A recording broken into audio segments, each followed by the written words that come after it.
We're here with Tyler and Chelsea Strecker to hear a little bit about their life in the Lord and how He's impacted and spoke to them. So Chelsea and I both grew up in good Catholic families. I had 6 other siblings. You have 1 other sibling, and we both went to Catholic schools and knew everything to do during school. And our parents catechized us well. We learned so much about our faith through school and through our families. And I think a lot of how we both learned God was through the rules and knowledge and head knowledge. And so throughout our lives, we've both noticed that there's a difference between knowing God in our head just through facts and following the rules versus having an actual relationship with God and with Jesus. And that's such a huge distinction to make. And it's great. I'm glad that I found somebody that has also recognized that. So we both had different encounters in our lives that kind of made us recognize this is how it's supposed to be versus the other. For me, when I went to college, I joined a fraternity, did all sorts of misbehaving things that you're not supposed to do. So the rules, in a way, I didn't see them as something I had to do. It's I knew this is how it's supposed to be, but it's kind of hard to follow them all the time. And then sometimes I kind of didn't really care about the rules. So after, I think, 3 or 4 years of being in college, being out of college, doing all the wrong things, and then getting a lot of my life back together, there was one moment that I can remember being at my parents' house. My younger sister, she was feeding her firstborn, and there was just a switch in my head where I recognized what she's participating in is so much more powerful than anything that I'm doing right now, and I just wanted to be a part of that.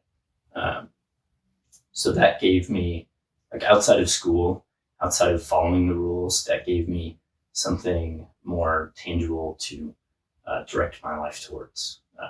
And so since then, I've worked towards that. And now I'm married. So Jesus has brought me here.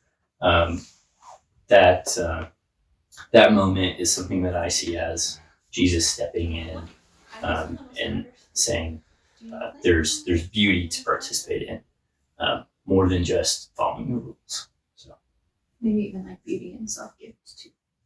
Yeah, that's, I guess, yeah. Giving of yourself to your firstborn. Mm-hmm. Yeah, definitely. Yep. Yeah, my childhood experience was very similar to yours. Going through Catholic school and learning a lot in my head about God, but just never really encountering Him or experiencing Him in my heart. And then I kind of had, I guess, my first Eucharistic encounter was actually at a Steubenville conference. So massive auditorium, big praise and worship night. And then, for the first time in my life, realizing that Jesus is real in the monstrance in the Eucharist and that He's for me, even though there were hundreds of other kids around me, that He saw me, delighted in me, and wanted me to talk to Him, wanted to listen to me, cared about me, loved me, and continues to do that now. So I think that was, as a high school kid, kind of my first encounter with that. And I think everyone's relationship with God kind of stair steps or maybe ebbs and flows. And so I think that's true for my life anyway.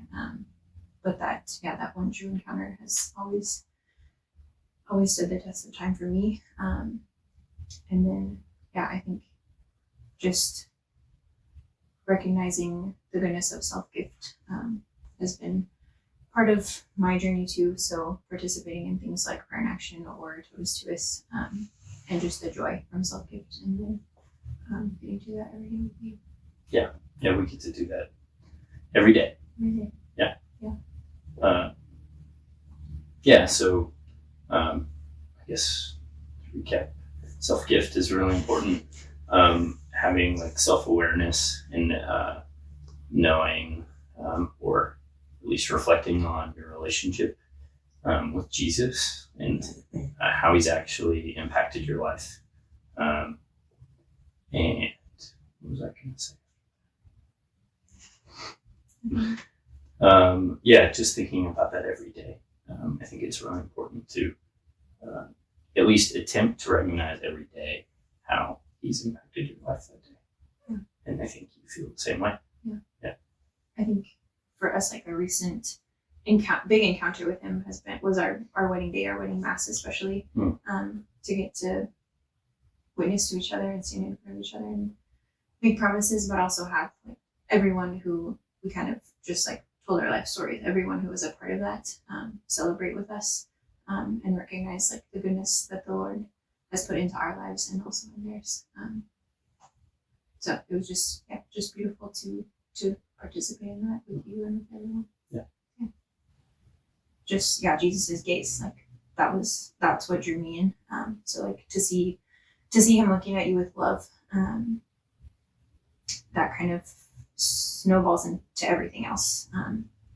And I think that would be my hope, is that